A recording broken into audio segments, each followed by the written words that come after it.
ہو جائے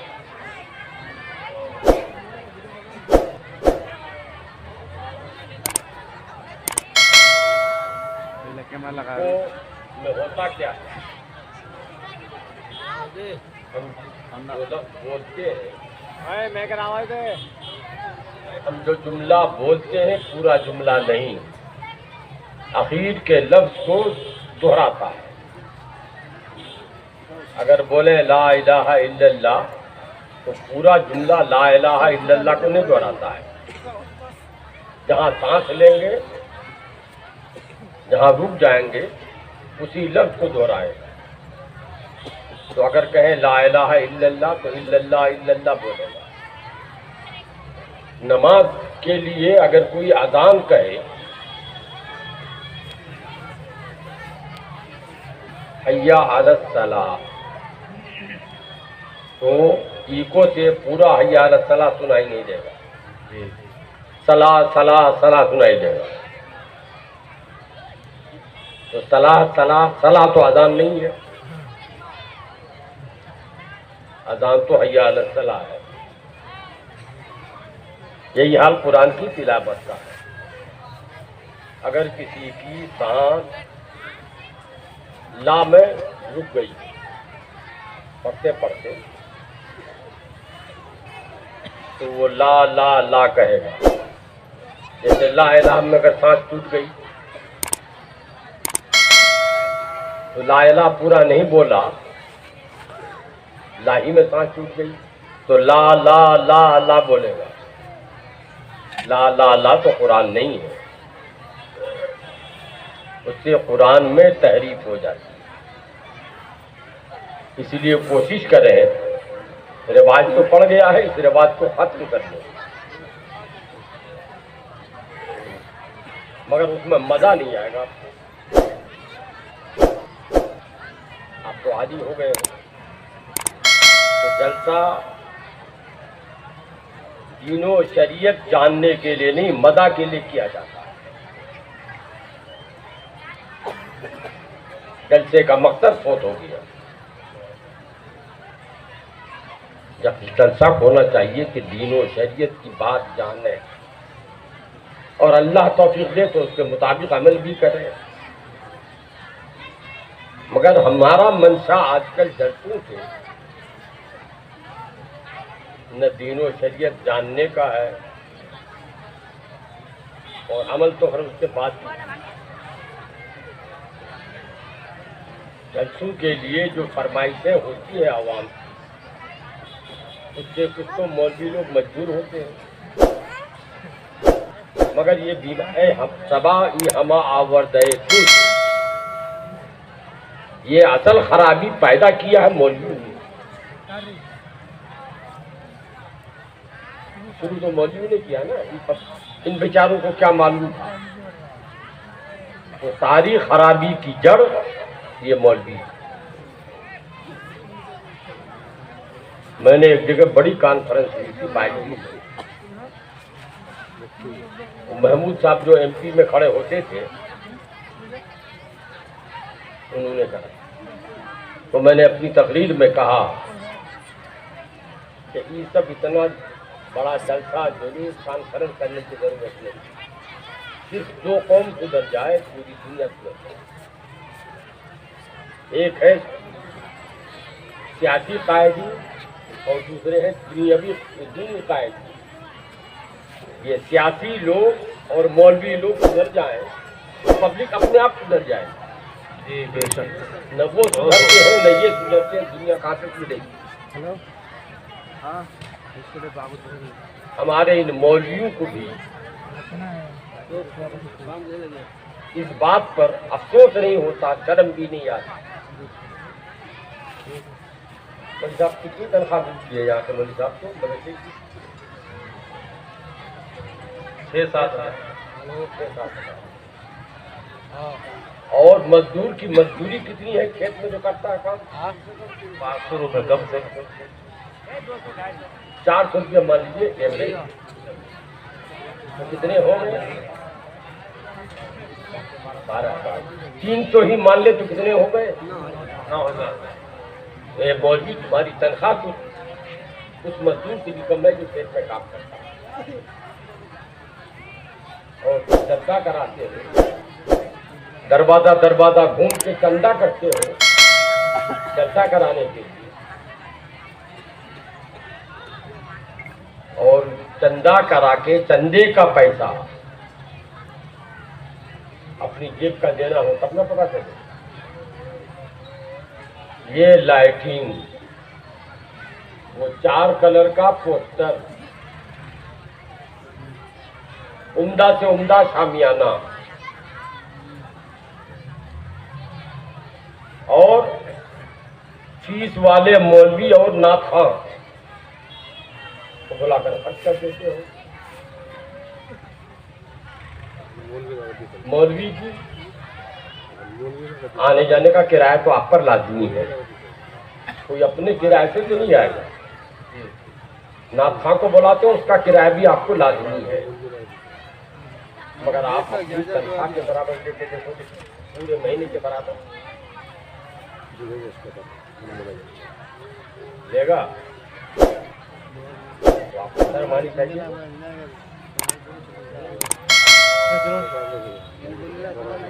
اس کی بنیاد بھی مولوی نے ڈالی نا. جب آپ اپنی عزت نہیں کریں گے تو دوسرا کیوں عزت کرے. آپ مقرر نے اپنی عزت پہچانی, ناتھاں نے اپنی عزت پہچانی, اور آپ کو اپنی عزت کا خیال رکھنا. ان اللہ لا یغیر بما ما کیا ہے آیت کریمہ, ان اللہ ما بقوم حتی یغیروا ما بانفسہم. خدا نے آج تک اس قوم کی حالت نہیں بدلی, نہ ہو احساس اس کو اپنی حالت کے بدلنے کا. جب آپ کو اپنی حالت کے بدلنے کا احساس نہیں ہے تو خود آپ کی حالت کیوں بدلے. آپ نکاح پڑھانے جاتے ہو, اس میں ساری خرابی پہلے مولوی کو معاف کیجیے گا. میں آج پہلے اپنی تقریر مولویوں کے لیے کروں. بہت مولوی گیری کی, اب تو مرنے جا رہا ہوں. کلمہ نصیحت کے میں اپنے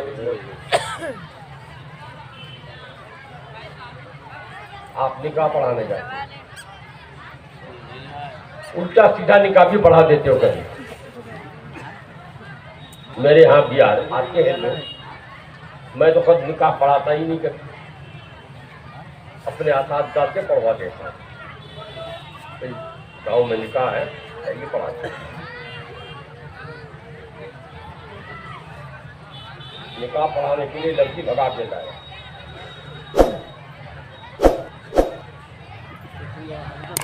نکاح ہوگا, شادی ہوگی تو بارات آئے گی. کتنے دن کا پڑھائے گا, بارات ہو رہا کچھ نہیں, بڑی جا کے نکاح پڑھا دیتا ہے. کیوں 500 روپئے کے خرچ. یہ مولوی تم اتنے سستے ہو.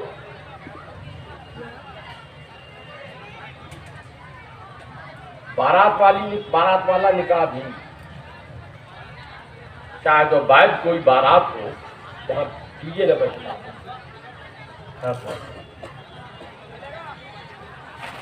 آپ جاتے ہو نکاح پڑھا دیتے ہو, کوئی 500 روپیہ کی خاطر تھوک دو, کوئی مولوی نکاح نہ پڑھاؤ.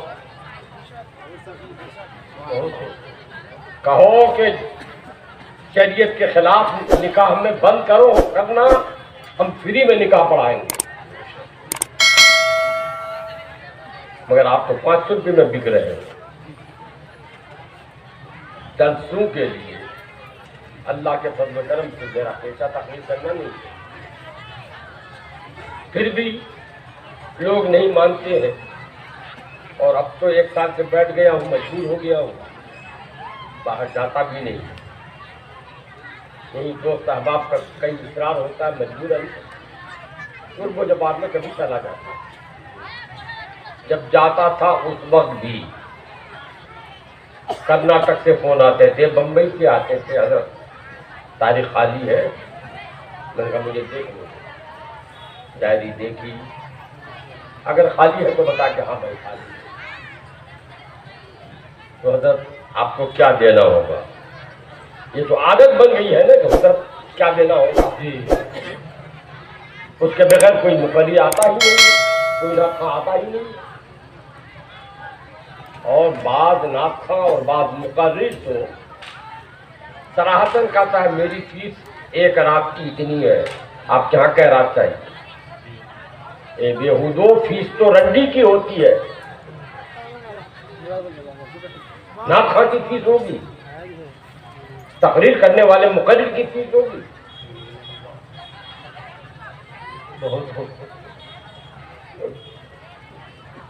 ایک تاریخ چاہیے کہ 2 تاریخ؟ 1 تاریخ کی فیس لکھیں گے، 2 شب کا جلسہ کیجیے گا تو اس سے ہی متاثر ہے پورا معاشرہ. مجھ سے بھی پوچھتے لوگ کہ حضرت کیا دینا ہوگا، تو کبھی تو میں کہتا ہوں کہ 2 کروڑ بھائی. کہتے ہیں حضرت مذاق کر رہے ہیں. میں نے کہا نہیں مذاق نہیں کر رہے، جب اپنے کو بیچنا ہی ہے تو اتنا سستا کیوں بیچوں گا؟ 10-20 ہزار میں سستا بکوں گا، بھلا آدمی ہوں. 2 کروڑ بھی اپنی قیمت کم بتا رہا ہوں. تو نہیں حضرت صحیح بتائیے نا کیا؟ میں نے کہا صحیح یہ ہے کہ وہاں سے ٹکٹ بھیج دو یا ٹکٹ کے پیسے بھیج دو آنے جانے کا. بقیہ تم کو 1 روپیہ دینا ہو 1 کروڑ دینا ہو تمہاری مرضی ہے. بہت ماشاء اللہ. یہ نعت بیچ رہا ہے، یہ تقریر اللہ رسول کی بات بیچ رہا ہے. پیٹ پالنے کے لیے کوئی ذریعہ نہیں ہو. جو مولوی 5,000 میں 1 مہینہ کماتا ہے، کیا اس کے گھر کا خرچ 5,000 ہے؟ 5,000 میں کوئی گھر چل سکتا ہے؟ نہیں، کسی کا نہیں چل سکے گا. نمک بھات کھائے گا تو بھی نہیں چل سکے گا. لیکن مولوی 5,000 کے رہے. تو جیسے گھر کسی اور ذریعے سے چلاتے ہو، ایسے ہی یہ 5,000 کا ذریعہ بھی کوئی اور پیدا کر دو، فری میں پڑھاؤ. مگر 5,000 میں طے کر لیتے پھر کرتے ہو. کمیٹی والے بتا سمجھتے ہیں. حدیث پاک میں آیا ہے، اللہ کے رسول صلی اللہ علیہ وسلم کا ارشاد ہے نماز کے امام کے لیے الامام حاکم للقوم، امام قوم کا حاکم ہوتا ہے. اور آج کا امام، آج کا مدرس پبلک کا غلام بن کے رہتا ہے. تو قصور ان کا نہیں جو غلام بناتا ہے، قصور اس کا ہے جو غلام بن کے رہتا ہے. قصور تو آپ کا. حدیث پاک میں اللہ کے رسول صلی اللہ علیہ وسلم نماز پڑھا رہے ہیں. ایک صحابی رسول کو مسئلہ معلوم نہیں تھا، اکیلے سرکار نماز پڑھ رہے تھے. تو جب ایک آدمی کوئی نماز پڑھے تو مقتدی کو کدھر ہونا چاہیے؟ دائیں طرف کی بائیں طرف؟ جی دائیں طرف ہونا چاہیے. وہ صحابی کو مسئلہ نہیں معلوم تھا، بائیں طرف پڑے ہو گئے. تو اللہ کے رسول صلی اللہ علیہ وسلم نے جو تحریم باندھ لیا تھا، یوں ہاتھ ایسے ہاتھ بڑھایا، ایک ہاتھ نکال کے کان پکڑا، گھما کے ادھر کر دیا. یہ بتایا کہ امام کو حق حاصل ہے کہ مقتدی اگر کہیں غلطی کر رہا ہے تو کان پکڑ کے گھمائے. تو امام اپنا مرتبہ سمجھے خود تب نا، امام اپنی قیمت سمجھے خود تب نا. امام تو 2,000 سے 3,000 سے نوکری کرتا ہے. اگر آپ نے نوکر سمجھا تو نوکر کے پیچھے نماز نہیں ہوتی ہے.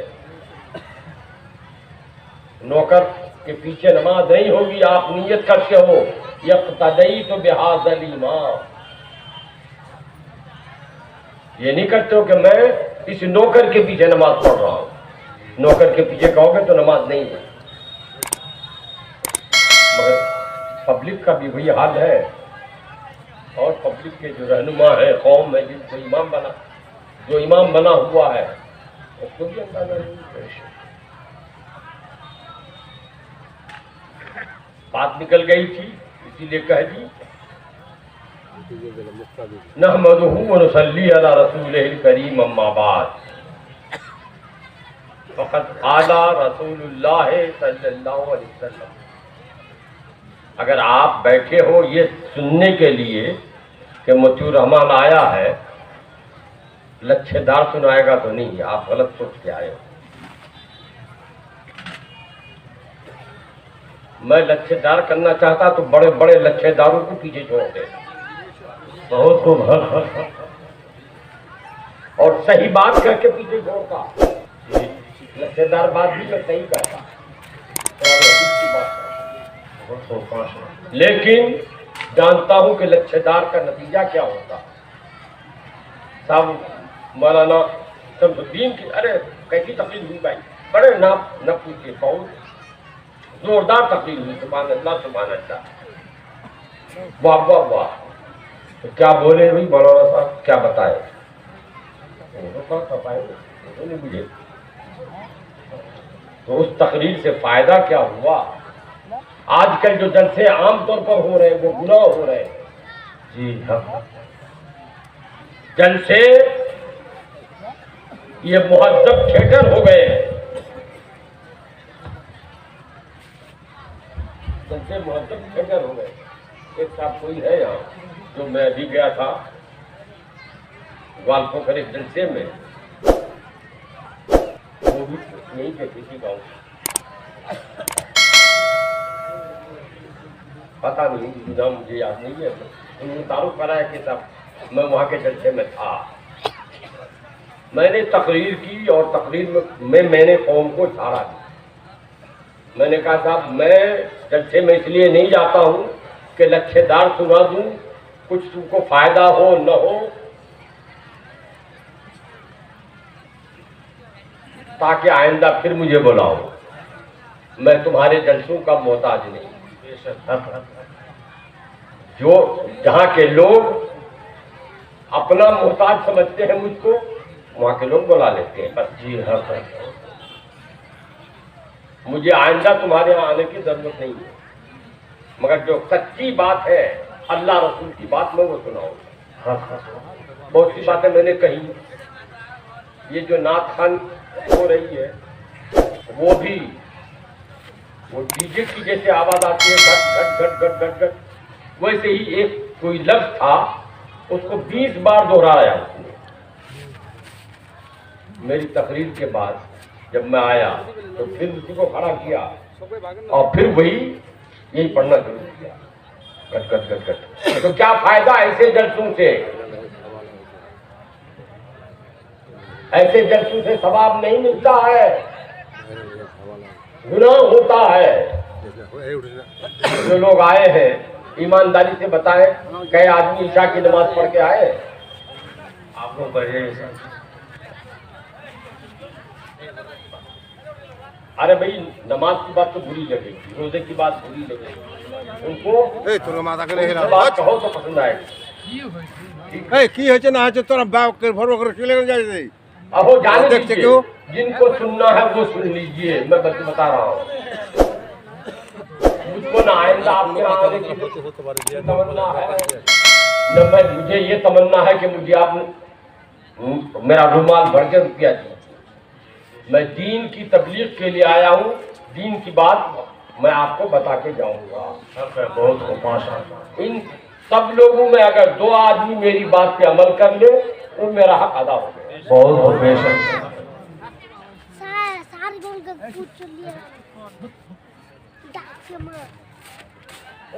آیا بھی ہوں تو اپنے کرائے سے گاڑی کرایہ کر کے آیا ہوں. میں نے یہ بھی نہیں کہا تھا کہ گاڑی کا کرایہ بھیج دیے، کہیں کہتا ہی نہیں.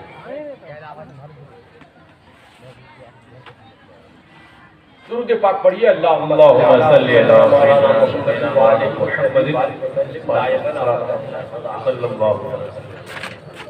عشاء کی نماز پڑھی سب لوگوں نے؟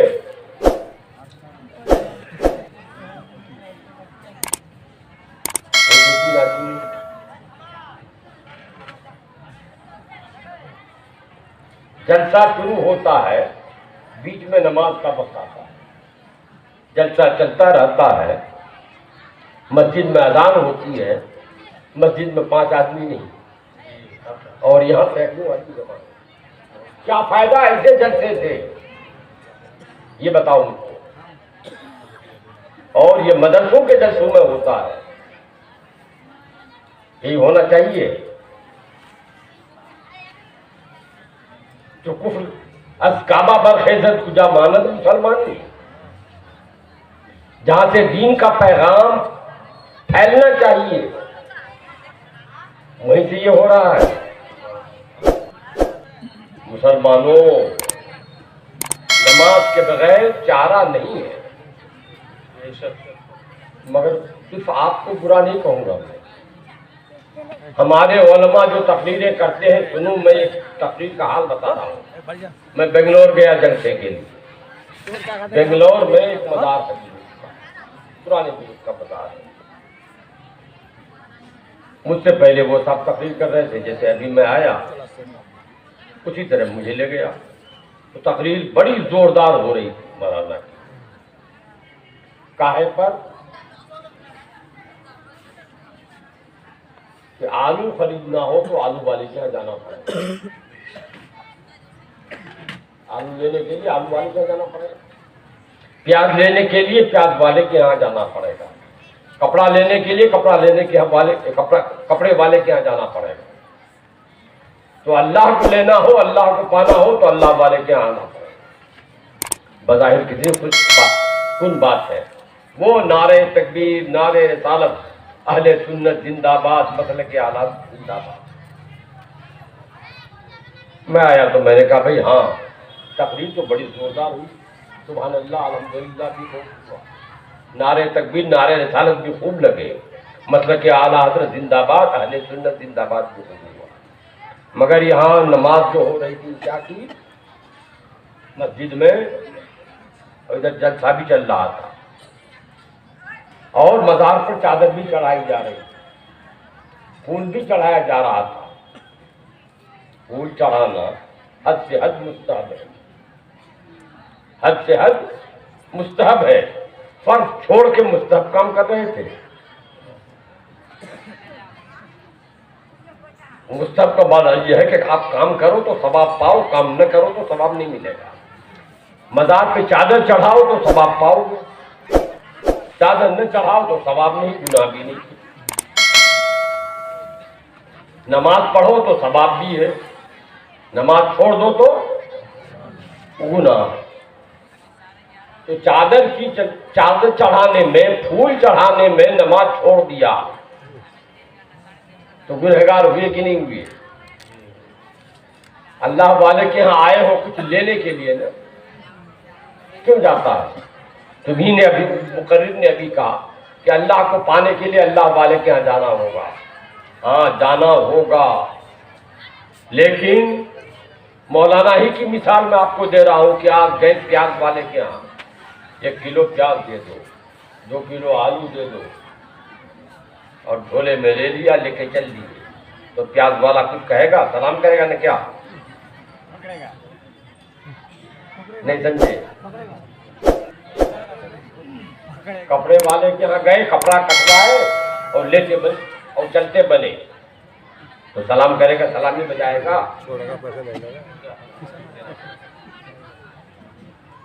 کالر پکڑے گا کا پیسہ دے جا،